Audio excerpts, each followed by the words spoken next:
ഗുരുവായൂർ നഗരസഭാ കൗൺസിലിന്റെ ആദ്യ യോഗത്തിൽ തന്നെ കല്ലുകടി. ചെയർപേഴ്സൺ അജണ്ടകൾ പഠിക്കാതെയാണ് യോഗത്തിൽ വന്നതെന്ന് 10ാം വാർഡ് കൗൺസിലർ KM മെഹറൂഫ് ആരോപിച്ചതോടെയാണ് തർക്കം തുടങ്ങിയത്.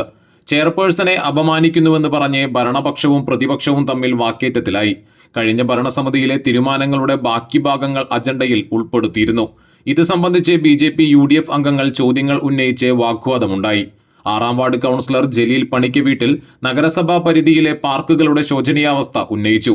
ഓരോ അജണ്ടകളും വ്യക്തമായിരിക്കണമെന്ന് BJP അംഗം ശോഭ ഹരിനാരായണൻ ആക്ഷേപം ഉന്നയിച്ചു.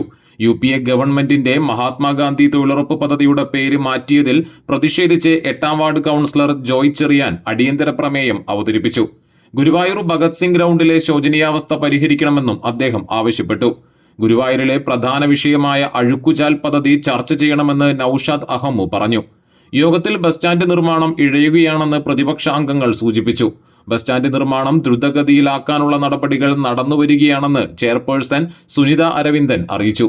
വൈസ് ചെയർമാൻ KK ജ്യോതിരാജ്, കൗൺസിലർമാരായ AS Manoj, Basheer Pookode, AT Hamsa, V Anoop, Anto Thomas, Mignesh, MV Biju, Abdul Rasheed Kunnikkal, K Mahesh, Erin Antony, VS Navaneeth, KS Anoop, secretary H Abhilash Kumar, KN Ramachandran തുടങ്ങിയവർ സംസാരിച്ചു.